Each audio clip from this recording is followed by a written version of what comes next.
Yeah, I can hear.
Thanks a lot for having me here and the nice introduction. I'm in fact very humbled and also very happy that I get to give this talk today about a topic that is so close to my heart because this year's Nobel Prize in Physiology is awarded for discovery of few ion channels that are so important for our understanding of our environment.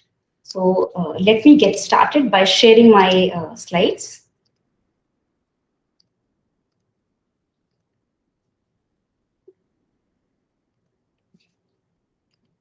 Can you all see my slides?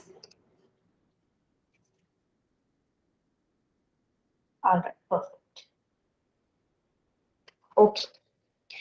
So I would really like that this could be a little bit interactive instead of me giving a monologue. So maybe I'll get started with one question, and I would really appreciate if some of you could respond.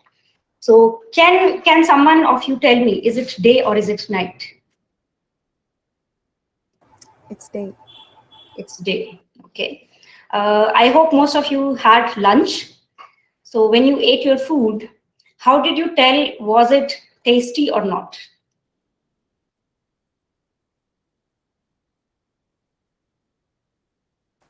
Taste buds on the tongue. Taste buds, okay. And how did you tell if this is day or night?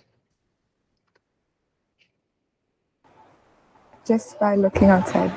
By looking outside, right? So use your eyesight, right? So why is it so important for us to identify our surrounding?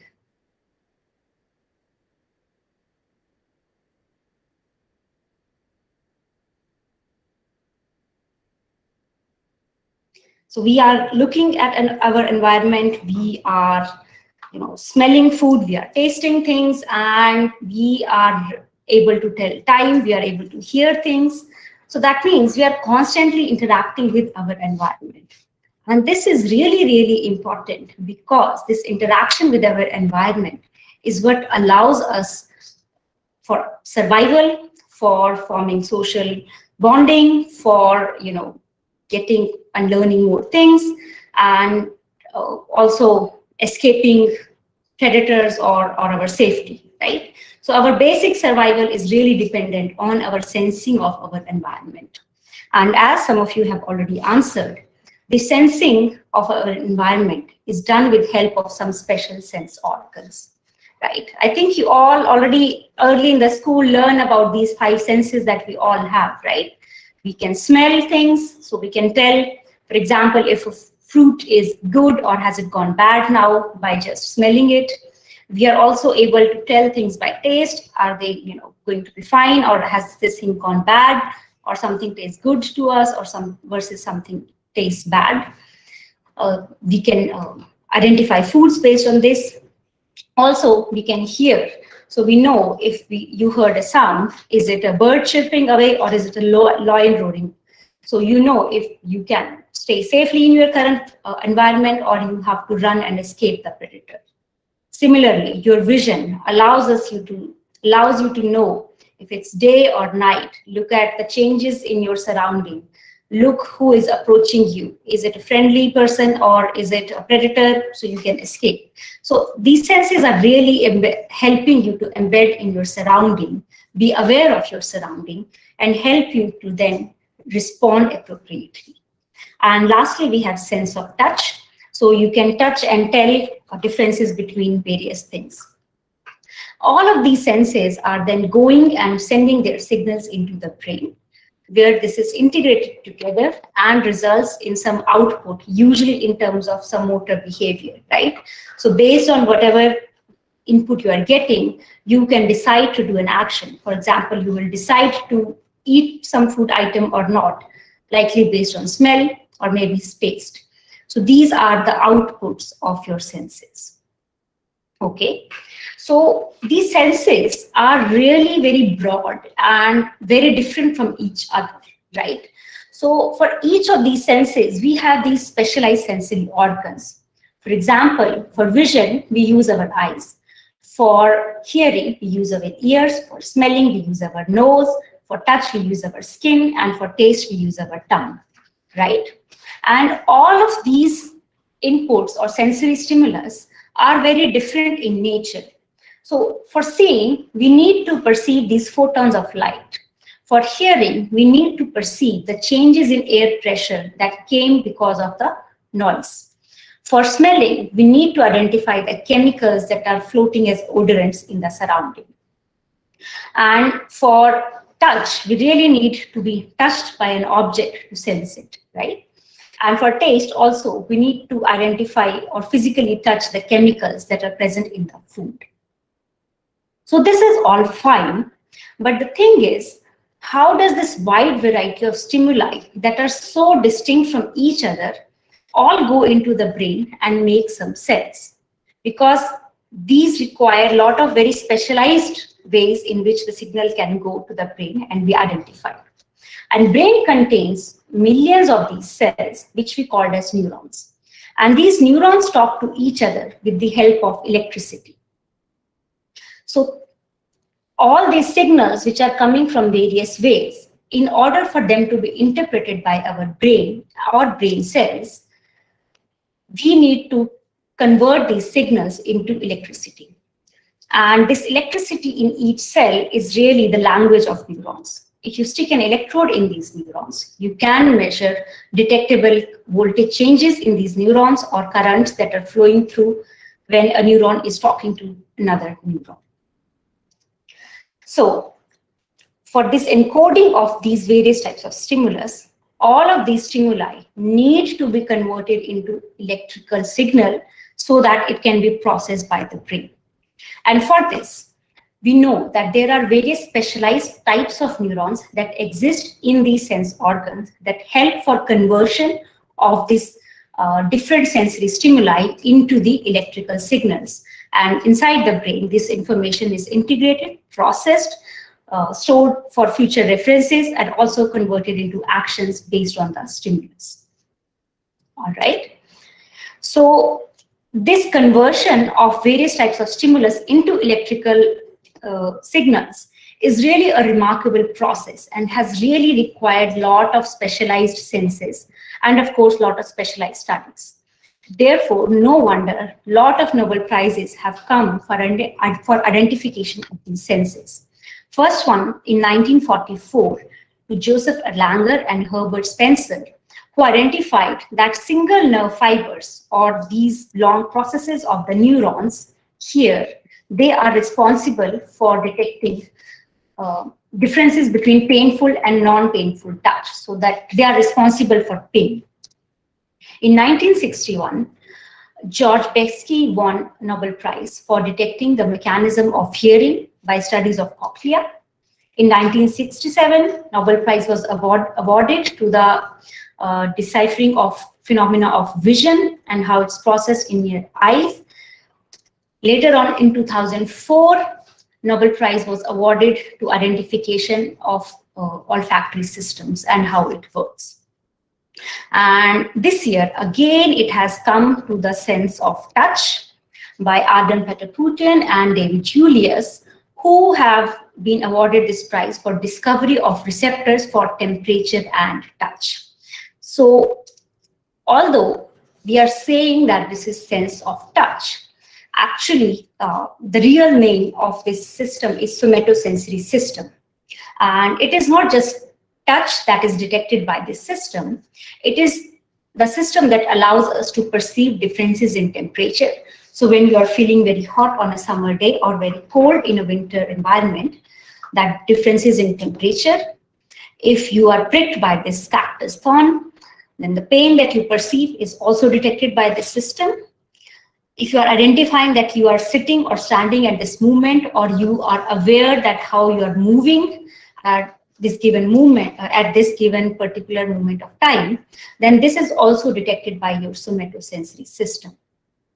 So somatosensory system is in fact so broad and so vast in comparison to all other sensory systems, which have a task of identifying mostly a very single or similar type of input stimulus.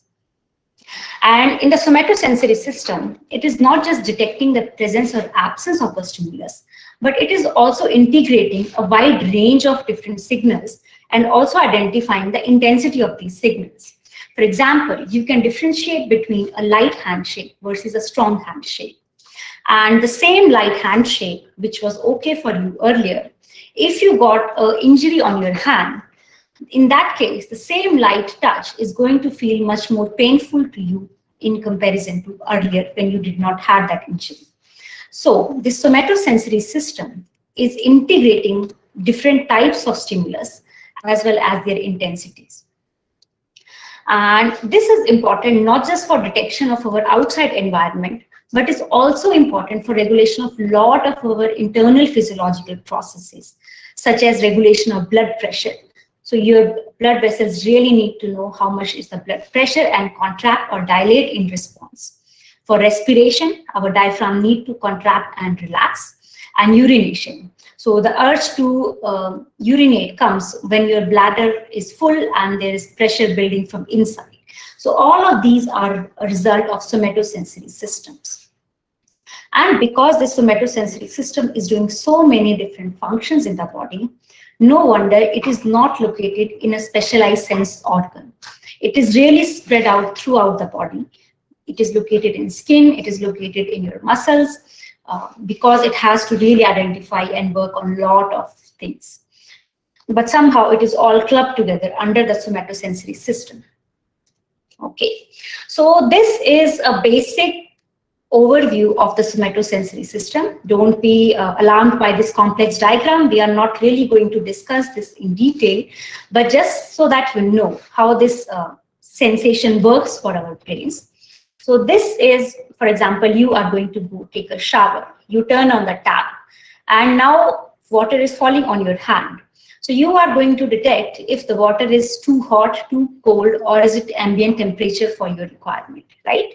So what will happen is the water that is falling on your skin, it is going to get detected, the temperature, and it is going to generate some electrical signal in these neurons, which we call as sensory neurons. So they help us to detect the temperature here. These neurons are going to go from here and enter the spinal cord. And this is the area where the cell body of or the soma of this neuron is located. And this region is called as dorsal root ganglia. It's not of importance right now, but just remember because we will be discussing this part later. Okay, so from here, this neuron goes further. It forms a junction with another neuron, which can go and form junction with another neuron. So it is like a series of neurons, one after another, and they will finally send signal into your brain regions, which are important for detecting these temperatures. This area will process the signal and decide, oh, is it too hot? Then what I need to do is I need to withdraw my hand from water, otherwise I'm going to burn my skin. So for this, it is going to go send a command to the motor system. This signal is going to go down here, again go back to spinal cord, and from here go via these motor neurons into the hand, and the muscles inside the hand, they are going to contract and pull your hand away from the hot water. So this is what we call as the somatosensory circuit. And this is important for us to really respond to our senses. So this whole process has to go through in the brain. So you saw that a single neuron cannot form this entire circuit. It is formed by a large number of neurons in between, right? So the place where these two neurons are connecting to each other, this is what we call as synapse. So this is a bit of zoomed in picture of neurons, how they actually look like. This is a very simplified picture here, just showing them as lines, but neurons do not really look like lines. They kind of look like this, almost like bushes or trees. They are very spread out, have large number of processes around. And if you zoom into this area where one neuron talks to another at region called as synapse, you will likely see something like this. So this is the sending neuron and this is the receiving neuron here. And the sending neuron has inside of it neurotransmitters. So when the electricity is passing through this neuron, it is going to send some signals to these neurotransmitters. These are going to open up in this area, release this neurotransmitter. It is going to get detected by special receptors in the receiver neuron.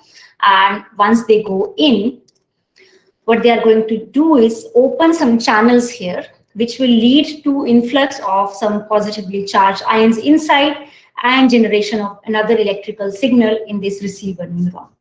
So what happens at the synapses, an electrical signal comes, it is converted into a chemical signal by help of a neurotransmitter, and through this neurotransmitter, it is going to receptors. These receptors will convert this chemical signal again into an electrical signal.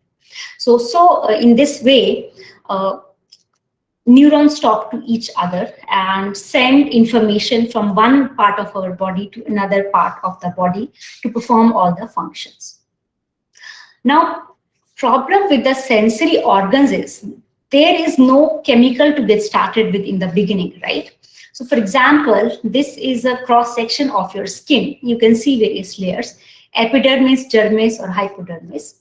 And these are various types of neurons which are highly specialized to detect various kind of touches that or things that a somatosensory system can recognize.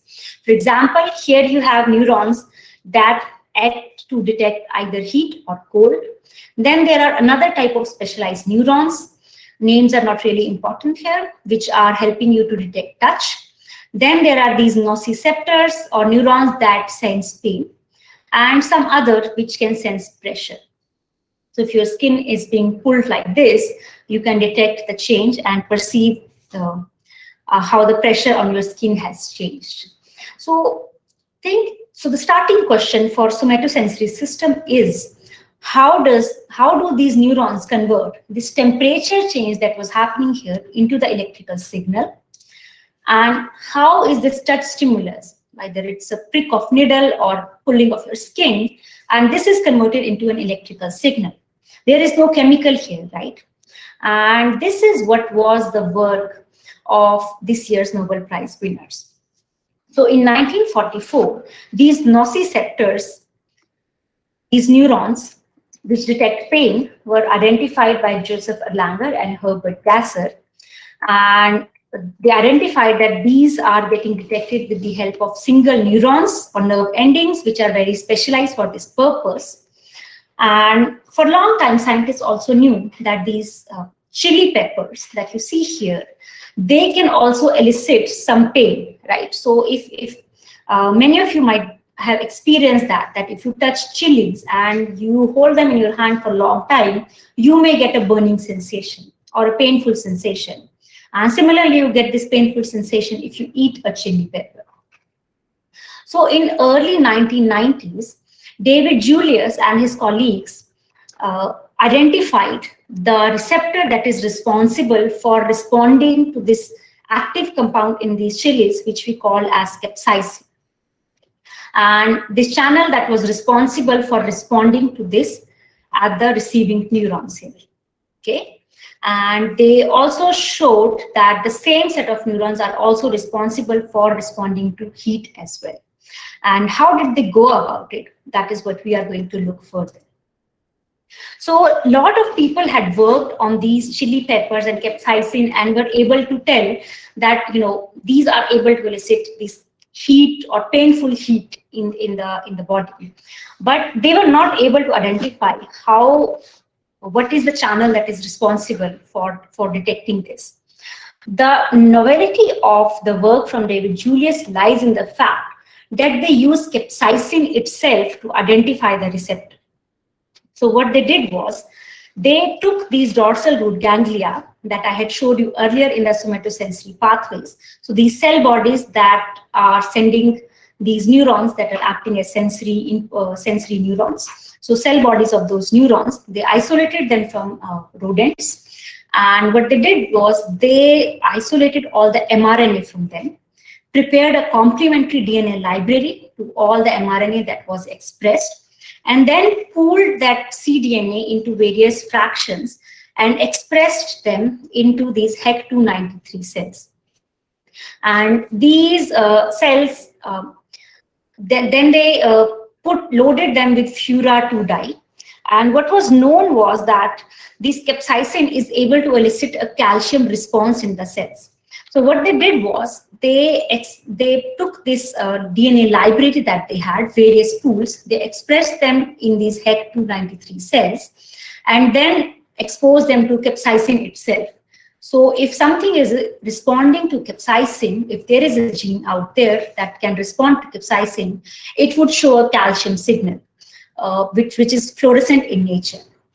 So in their pool number 11 that they had labeled, they were able to identify few cells that were responding or showing fluorescence, or that were showing calcium activation in response to 3 molar capsaicin. And this calcium activity, we know that in neurons, it happens only when neuron is going to fire. That is when the calcium signal comes in, and it can be detected by fluorescence here. So what they did later, once they were able to identify that their pool 11 contains this gene which is able to confer capsaicin sensitivity to these cells which normally do not respond to it, they took this pool, subdivided it further and further and further until they came to the point where they were able to get a single gene that was encoding this receptor, and where they could get all of their neurons to respond to capsaicin. And with further studies, they named this receptor as vanilloid receptor 1 because the capsaicin belonged to a family of compounds called as vanilloids. They also observed in the same set of studies that when these genes are expressed in these particular cells, they also confer heat sensitivity to these neurons. So if they are given some heat,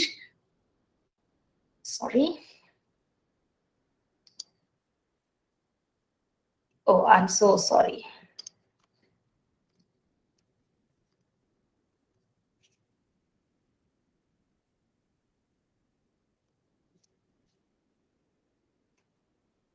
Did my slides come back?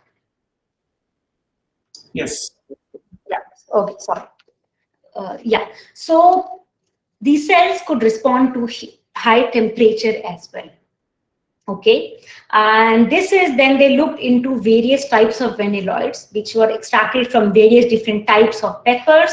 So habanero pepper, Thai green pepper, or some other compounds which are not in this class. And then they were able to measure the currents generated in these cells due to presence of these receptors. And then they saw that sharper the chili is, or the more painful the response of that chili usually is, the bigger the current that is generated as a response. And then they tried to see if it's only the dorsal root ganglia that express these receptors, or are they expressed in any other body parts as well. So these are the northern blots, and then they looked into various organs as indicated here, but they found that if these vanilloid receptors are expressed only in these sensory ganglia, that means neurons that are part of the somatosensory system that respond to these external stimulus. Okay, so later on they did another set of studies where they knocked out these receptors from mouse. So they prepared these transgenic animals, and then they looked how are they responding to the capsaicin. So because capsaicin is known to elicit pain, they took capsaicin and injected in the paws of mouse. Normally it would generate painful stimulus, and as a result mouse are going to lick their paws, which is a normal response to a painful area in mouse. They will lick that area repeatedly.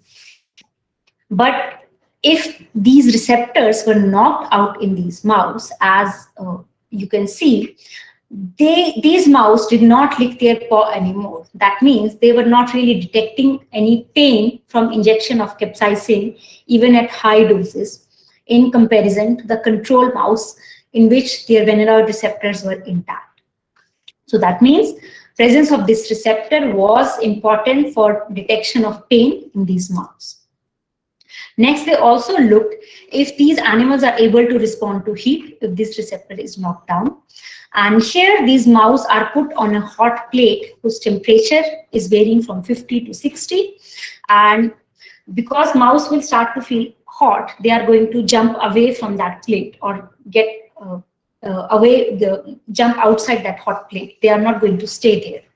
So a normal mouse in which their VR receptors are intact, you can see in matter of 20-30 seconds, they are going to jump off, and the larger the temperature, quicker they are to jump off from the hot plate. But in the case of these transgenic mouse, which lack these vanilloid receptor in their neurons, they were not really able to show high response to heat, and they stayed on the hot plate much more longer in comparison to the control mouse.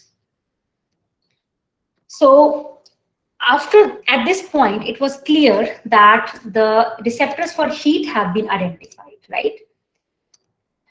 But what was not clear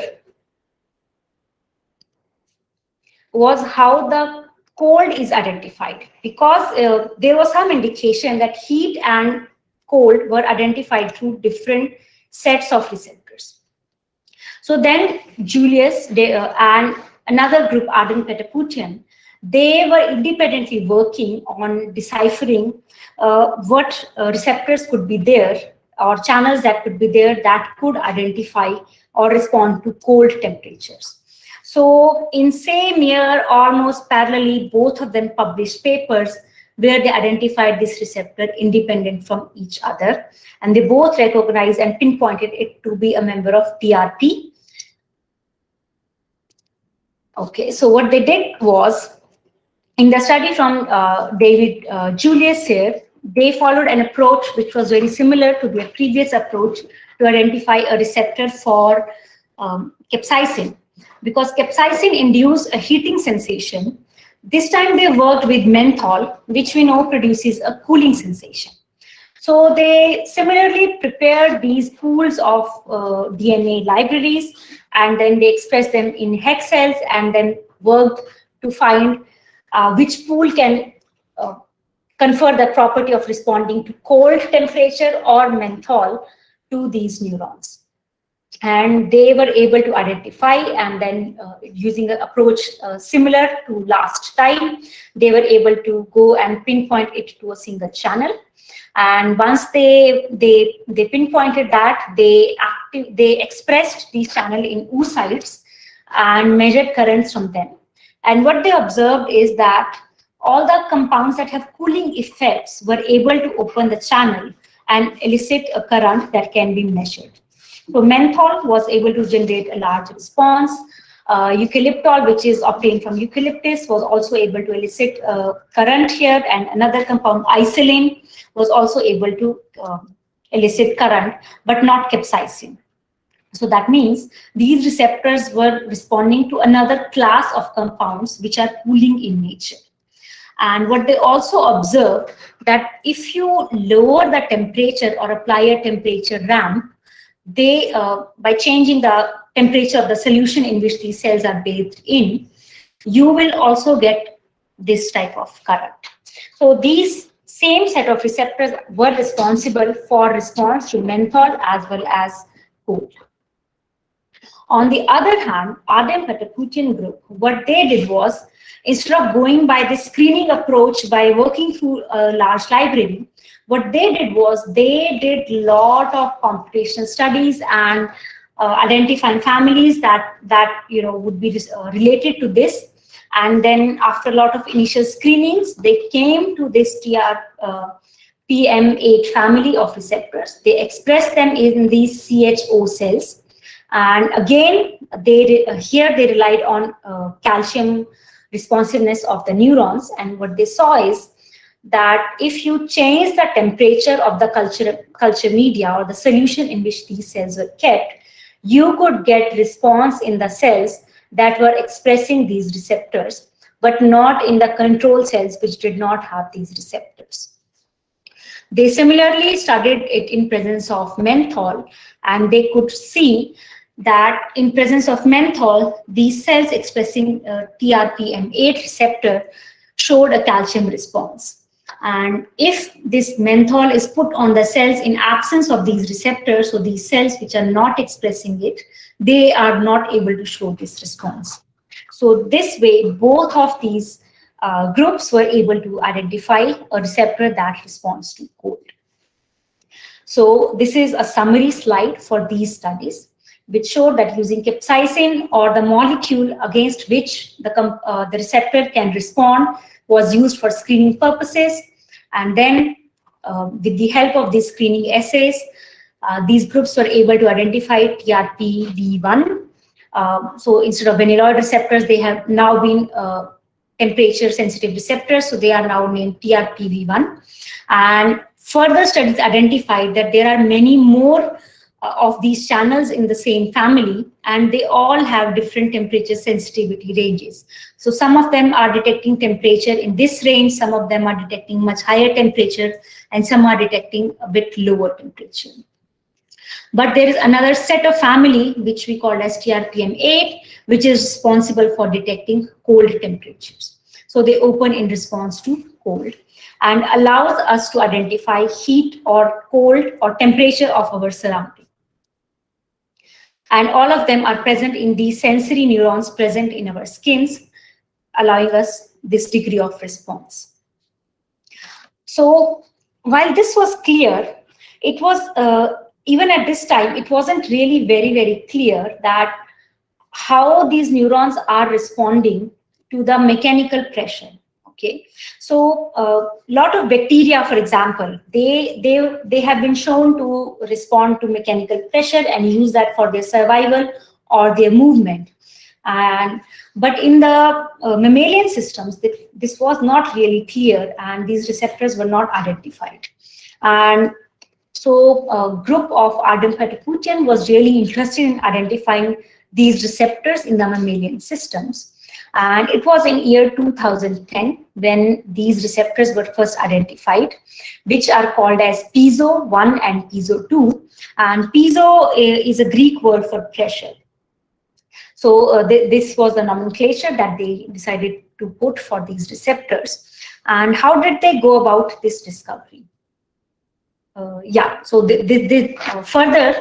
with their further work, they also showed that these receptors are important for sensation of touch in body, again using transgenic mice. So how did they go about it? So thing is that using patch clamp recordings, or by sticking an electrode into the cells, they were able to identify that most of the cells would actually respond to pressure.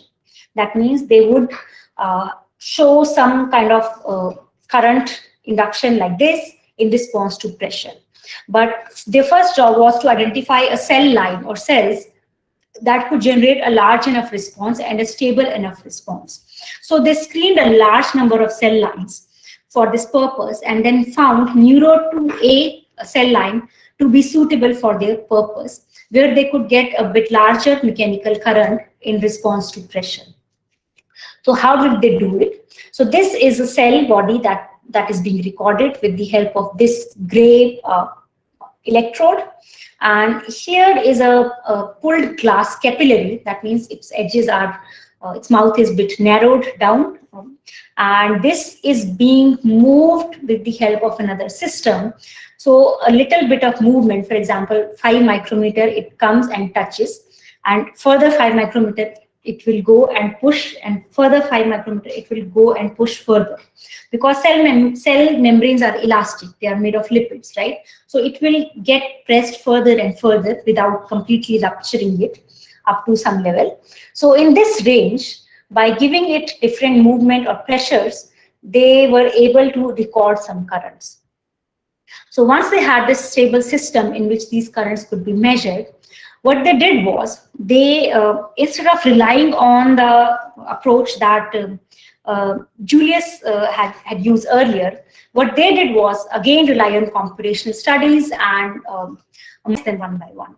Okay, so this is the system that we discussed earlier. So they are putting a mechanical force using one glass pipette, and they are recording the electrical currents here using another pipette. So they silence these genes one by one until the cells lost their ability to respond to pressure. So when one of the genes in this candidate pool did not, when they silenced that, the cell lost its ability to respond or generate any current as a result of pressure. So this is what they named Piezo 1. And with further studies later on from their group and several other groups have identified that this is the structure of piezo protein. This is the top view, and this is how it is embedded in the membrane. It is quite a complex protein, has large number of subunits, and it is embedded in the membrane in this distorted way. And once membrane is pushed, for example, here, then these gates open due to tension and allow the movement of ions so that a signal can be sent and electrical signal can be generated in the neurons with these receptors. So this is a 3D rendering of this kind of receptor. You can see membrane is not straight here. It lies in a dipped kind of a curve that allows it to open in response to pressure on the membrane on sides so that it could open up as a response. And later on, later studies from the same group, they this time they again generated a transgenic mouse which lacked this Piezo 2 receptors, and once it was knocked out, they carried on a large number of behavioral tasks on these mouse. So here what they are doing is they are taking a cotton swab and putting it on the paw of mouse with some force that is indicated here, which is a small force. So a regular mouse is going to respond to it, and like how many of them would withdraw as a result of pressure being applied to their paw. So as the pressure increases, pretty much all of them would withdraw their paws as a result of this pressure. But in the Piezo 2 knockout mouse, you could see, they could clearly see that fewer mouse would withdraw their paw as a response of this touch. So their touch perception is compromised in some ways. These are another similar task in which different type of touch stimulus or pressure stimulus were given to this mouse. For example, this is where a tape was put on their back and was removed, and how much is the response was measured. And this is how they are perceiving a moving platform versus a stationary platform. So if it moves, most of the animals would prefer to not spend time on a moving platform, but rather stay on a still platform.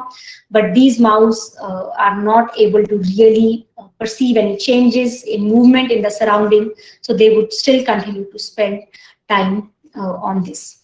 On the other hand, they also showed that even though they are not responding to touch sensations, their response to temperature is still intact. So if they are given two temperature choices, they would not like to stay in the cold environment.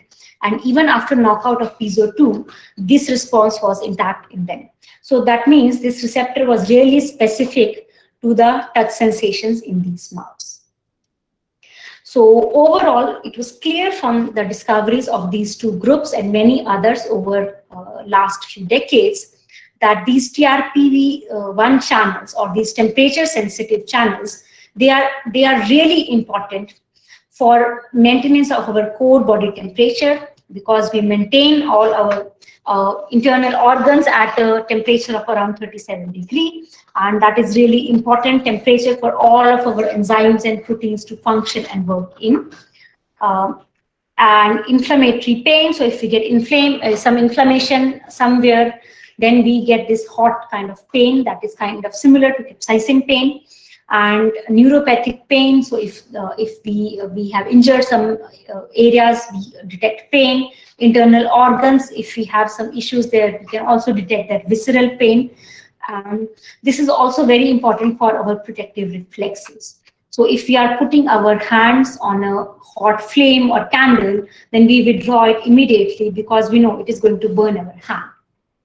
So all of these various different functions in our body are possible because the sensory neurons that are detecting these changes contain these ion channels or these receptors, which allow them to open in response to the stimulus, conduct ions, send an electrical signal to the neuron that can go and tell the brain it needs to perform some action in response to this stimulus.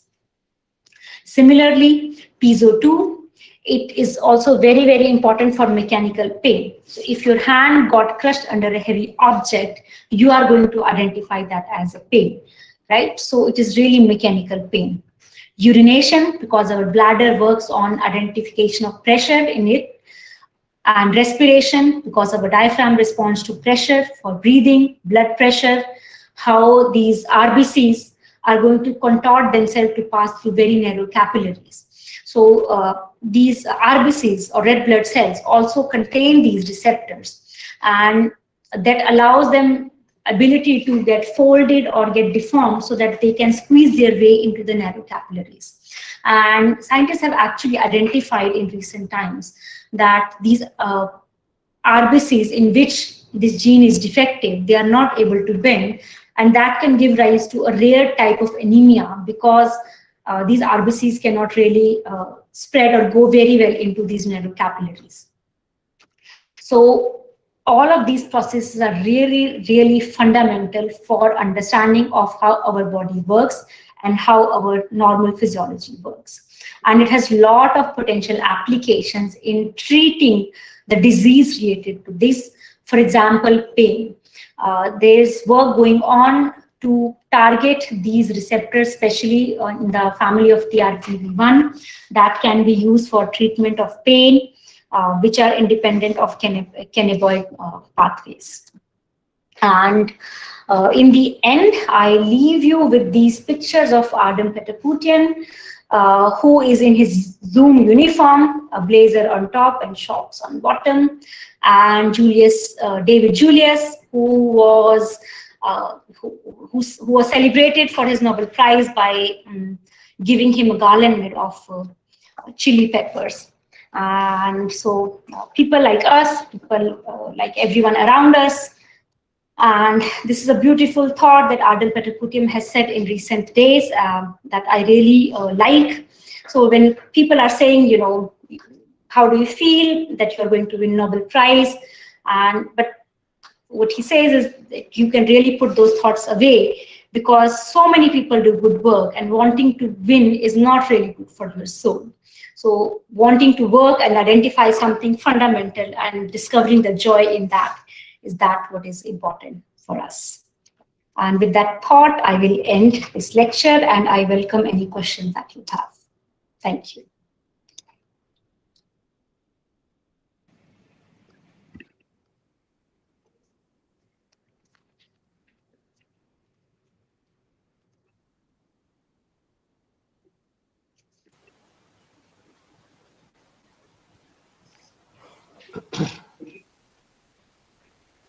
Hello, ma'am. Hi. Yeah. This is a really interesting talk. Thank you. And I'm not sure if I missed this because Sorry, Siddharth, your voice is really breaking. I can't hear you well. hello, can you hear me clearly now? Yeah, better. Okay. So my question is, how were they able to identify, like how were they able to accurately pinpoint the fact that there could be a cold receptor and not think about the fact that there could be ascending number of heat receptors? Like it's not only qualitative but quantitative. How were they able to, push away that hypothesis? Okay, that cold and heat are being detected separately and not by same set of family that can go down and down in their temperature sensitivity, right? Yeah, like what yeah, I think that's what I meant. What I was saying is, if I can just phrase it in my words again, we can see.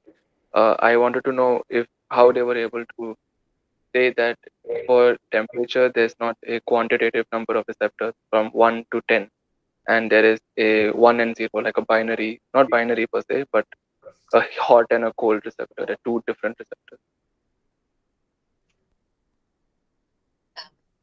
I'm not sure if I got your question here.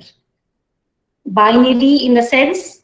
presence. I'm sorry, the binary was a bad word. I meant they saw that there is now this cold phenomena and there's a different receptor, but then how were they able to put away the fact that it is not like there is not a lower number of hot receptors acting that determine something is cold rather than Okay. there is a separate cold.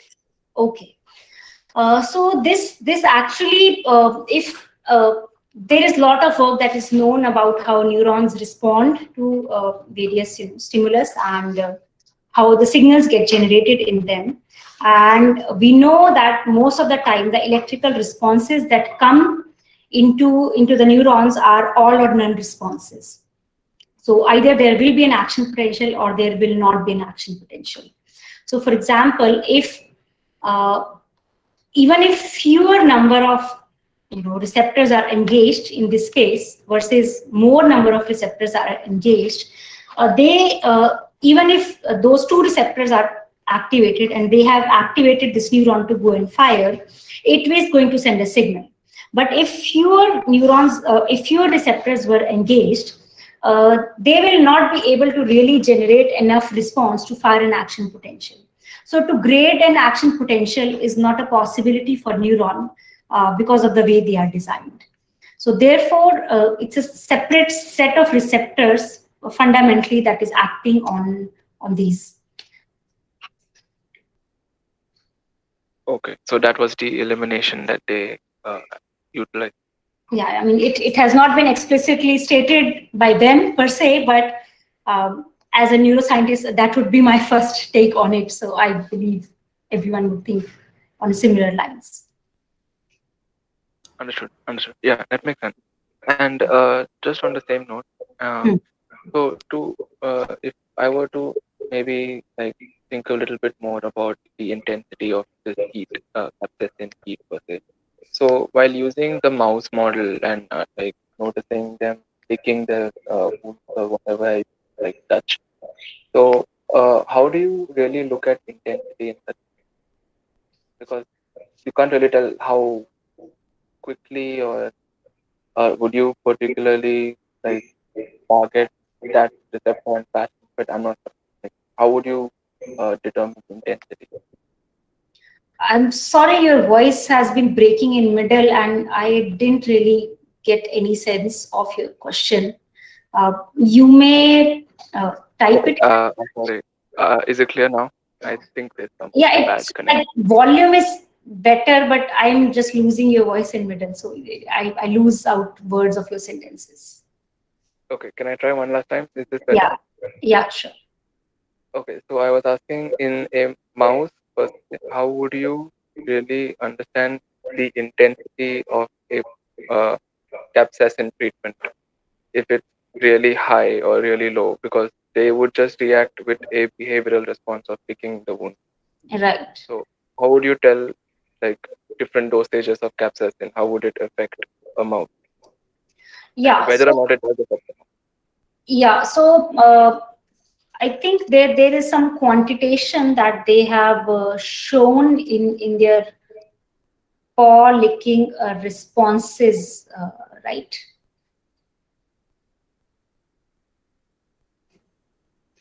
You just have to rely on these measures, that how much time they spent licking their paw, for example, as a somewhat quantitation of it. But beyond that, for mouse, you can notice some signs of distress on them, but the degree of pain for a mouse to describe, it's really hard for us to measure it as well. For example, if mouse is in distress, there are few visual symptoms that you can see. For example, usually their eyes are rounded, but if they are in distress, they will angle them. So instead of being round. Method. And okay. Yes, sir. Yeah, Dr. Poonam, this is Murthy. I completely lost because I had some interruption here. Can you bring into context the relevance of capsaicin? I lost because it's all about, the Nobel Prize is about somatosensory system, which is to do with the touch and heat, right? Right. And why capsaicin? Why? How does capsaicin come into picture? Because why not some sweetener? Why not some bitter, ingredient. Why capsaicin? And what has it got to do with the touch and heat? Sure. So thing Maybe is, I asked you, you must have explained, but I'm sorry. Huh? no problem. I'll just briefly tell once again. So thing with capsaicin is actually that capsaicin has been known to scientists that it really elicits a painful stimulus. And this painful, whenever people are describing that painful stimulus, they're always saying, oh, it's so hot. And that is true for a lot of other spicy foods or spices as well. So it is painful and it is hot as well when you are describing that response. And because of this link between these two stimulus that was happening in response to capsaicin, so scientists have been interested in this, and in a lot of other contexts as well, scientists have been trying to look at, how do we respond to capsaicin? What does capsaicin elicit in the neurons? So scientists already knew that if you expose cells to capsaicin, they can show some sometimes calcium response, some particular cells. So that is what exactly the scientists utilized this phenomena here. Oh, sorry, I stopped sharing. Let me share once again. So as you can see in this picture, here they have utilized this phenomena of eliciting a calcium response in response to capsaicin, that they are able to get this. And I'm sure there are lots and lots of other field studies where people have tried to identify receptors for something versus something, and possibly they didn't end up getting anything out of it. And we never happened to see those papers because they didn't produce anything significant, positive result or something, as is the bias with our publication system to report only the results which are indicating something big or something different. So we probably just don't know about those studies. But yeah, in this study itself, they looked for not just capsaicin, but also these active compounds from several other chilies, varieties of chilies, and they were able to get a response. So, but yeah, because capsaicin is most commonly used in our day-to-day life, this is how it just got popular. And in the same study, they were able to show that in addition to responding to capsaicin, the same receptor actually also opens and responds to heat. So therefore, this link came to be. And the touch receptors are a completely separate story from it. For that, they worked on a different system. But the group of scientists who detected the receptors for cold is the same group who detected the receptors for touch. So that is how it all came together. But this is a distinct set of studies. Can the touch translate into a pain by way of a prick, right? Like, for example, this is a stimulant, right, which is eliciting some kind of like whatever ion production, and which is seemingly what the temperature does. But if that is the case, can we use some kind of a pain inflicting action and see the response? Has somebody done that? Like I said, you said capsaicin is a kind of at the same time pain generating, right? If that is the case, physically, if I say so, that it's a prick or a sting, right? Which also can be a stimulant, right? Which is different from touch, but a touch, other extreme. Yes. Yeah, so Piezo group of receptors would be involved in all of them. But as so there are slightly different types of neurons that are responding to pain versus touch. So these neurons that are sensing pain here, we call them nociceptors, and their discovery has been done quite early on. So there was already a Nobel Prize for this discovery in 1944 for discovery of these nociceptors, which are detecting pain. And there is another group of specialized neurons, which we call as Pacinian corpuscles, which are responding to pressure. So if there is an overlap between this versus this, to some extent could be, but if there is a very big overlap like heat and capsaicin, I'm not sure.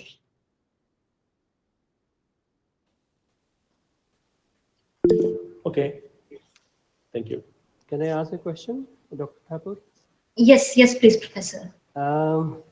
So towards the end, you mentioned about there are a lot of applications, and ever since this Nobel Prize was announced, we chemists, wanted to know what exactly can it be used for. For example, if having these receptors or functioning of these receptors in the proper fashion is important for us to feel the touch or the heat or whatever.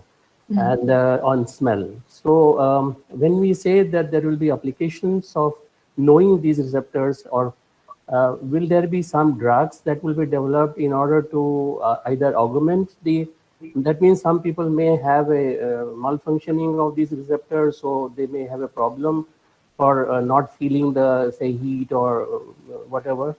Is that what going to be applicable? Or for example, whether you would like to have drugs which can stop the functioning of these receptors for some purpose. So I really don't know what it is. I would like to know what exactly the applications or where is the role of a chemist to develop some drug or whatever may be. Could you please just briefly tell us? Yes. So if for example, we are coming to these receptors here, you can see the slide, right? Yes. Yeah. So, for example, this TRPV1 receptor, it is really important in, or this family of receptors, there are few of them, they are really important in detecting temperatures, and these the range in which each of the different family members respond regulates what they are responding to, right? For example, body temperature. So these receptors are sensing and helping us to maintain this receptor. And because these are also responding to pain. So people have been trying to develop drugs that can go and bind and block these receptors so that the pain that is arising, neuropathic pain, it can be inhibited, or inflammatory pain, it can be, you can target these receptors, block them, and get rid of pain. But the problem with this family of receptors is because they have a dual function of regulating temperature as well as pain in this case, invariably it leads to create a generation of fever in the subjects in which this is done. So if chemists really want to go and work with these compounds, maybe a way in which one can go and study its structure in much further detail, dissect out the exact binding subunits and interaction places, that would help to only respond to the pain stimulus, but somehow not alter its heat regulating properties. That may really work to develop drugs that will be useful for pain. Yeah, that means what you are saying is that for temporarily that pain sensation can be reduced so that you don't have the pain, but ultimately that particular receptor has to come back and function, otherwise you will not feel the pain or the you'll not get the signal for the pain and all that. So pain is a protective function, right? Which helps us to recognize something that is harmful in our surrounding. Yeah. So we should be able to identify pain in our surrounding, but the pain we are talking about here is not the pain that is transient in nature, but neuropathic or chronic pain, for example, for reasons that are not really known, and people have constant pain due to some problems with their neurons or their nerves that are responsible for conducting it. So if some of those could be blocked even in long term without blocking rest of the pain receptors in other areas. So the targeted approach and blocking only very selective neurons containing these receptors could be the key to still maintain the protective function, but able to be a target the pain. Okay, thank you. Thanks.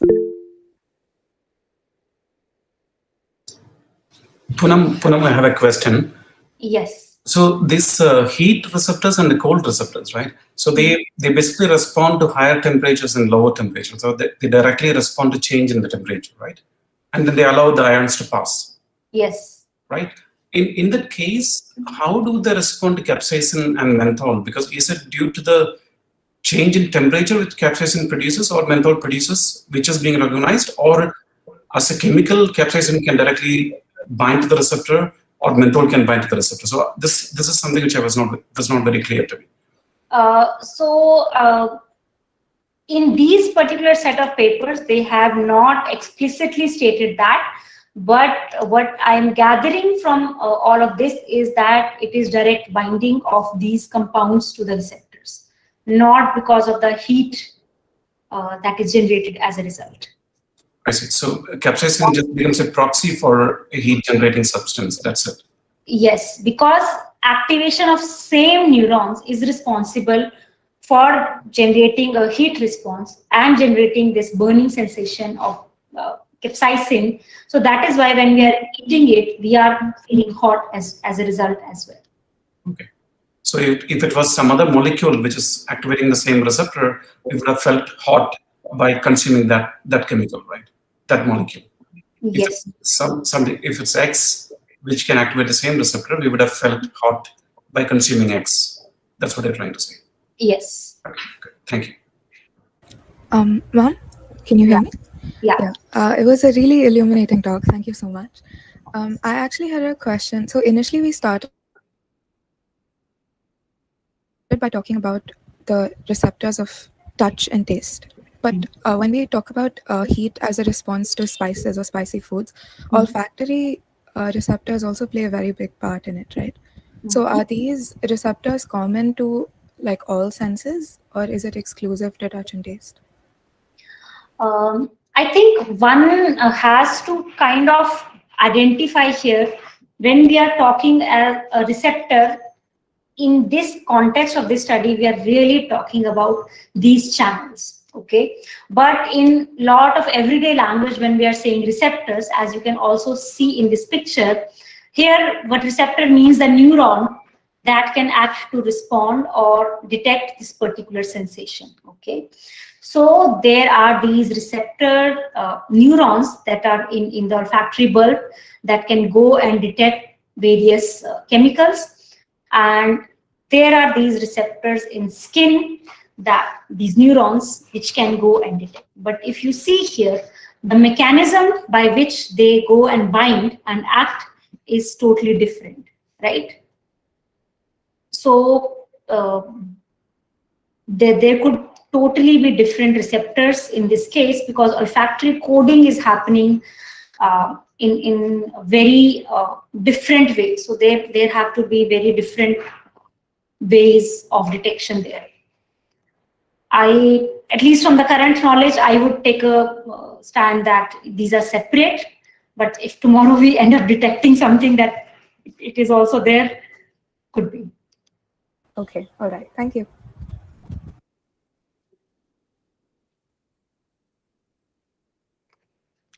Ma'am, I had a question. So in this case, when we're talking about pain reception or nociception, in that situation, does the amygdalary feedback loop of fear conditioning also become an important point to consider when you're doing behavioral experiments such as hot plates and other such experiments?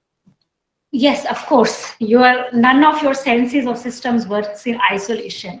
So everything is also going to elicit and go induce some changes into your cognition or your behavior or your output per se. Yeah, but that would not still change your response to pain, for example. So you might be afraid of it, but you would still respond to hot plate, right? Okay, ma'am, so that fear conditioning would not have any change associated to the behavior? Like, wouldn't it not modulate the behavior in any way? See, fear conditioning in itself is slightly different. So, for example, if animal knows that there is food is placed in two sources. One is on a hot plate and one is beyond the hot plate. Okay, animal does not know in the beginning, so it will go and run towards both the food sources.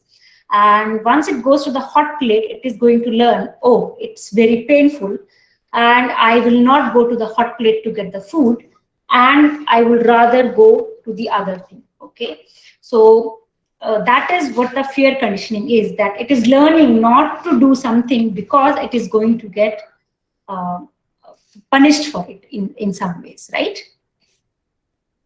But Yes, ma'am. even if it goes, its pain sensation is still intact.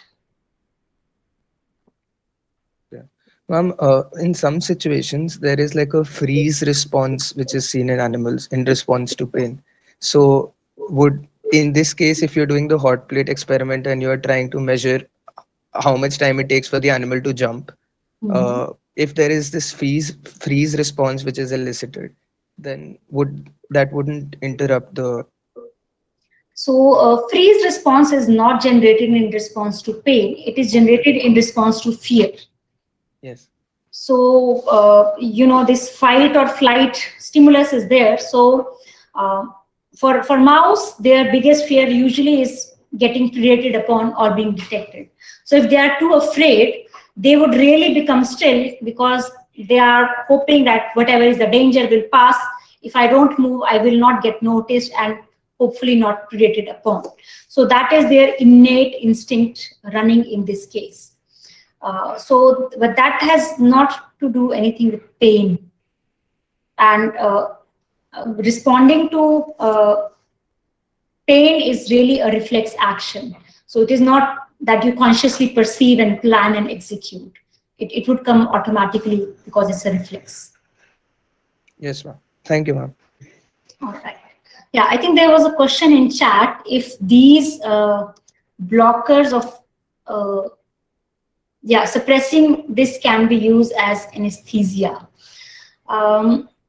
Local anesthesia, probably yes, but I'm not sure if it can be used as a anesthesia for the bigger thing. But yeah, it's quite an interesting proposition. I'm not aware of if any work has been done in this context, but I think, yeah, would be interesting to explore. Ma'am, Hmm.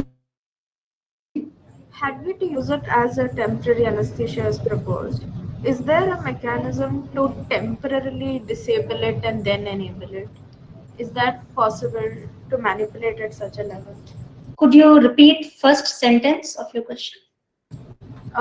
When we were talking about the idea of using it as an anesthesia, that would require temporarily disabling the pain receptor for a brief period of time. Do we have a sort of mechanism that can temporarily disable a receptor?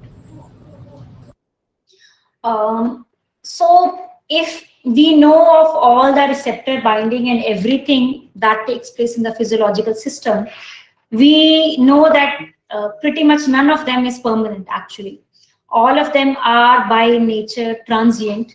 So and whatever is the response, it would end at some point, and body had a lot of mechanisms to end them. So for example, if you are getting an action potential generated, it will stop at some point. Action potential cannot go continuously firing unless there is some really big problem with your physiological system.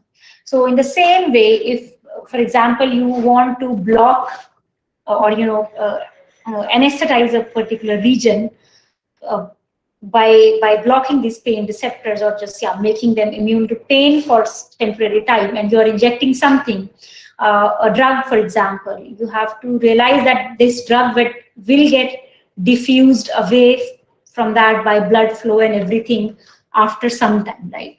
So unless you are continuously infusing this drug in your in that locality for long time, it will not continue to stay there. And of course, delivering it for very long term is not a real physiological possibility as well. So it would wash away. Thank you.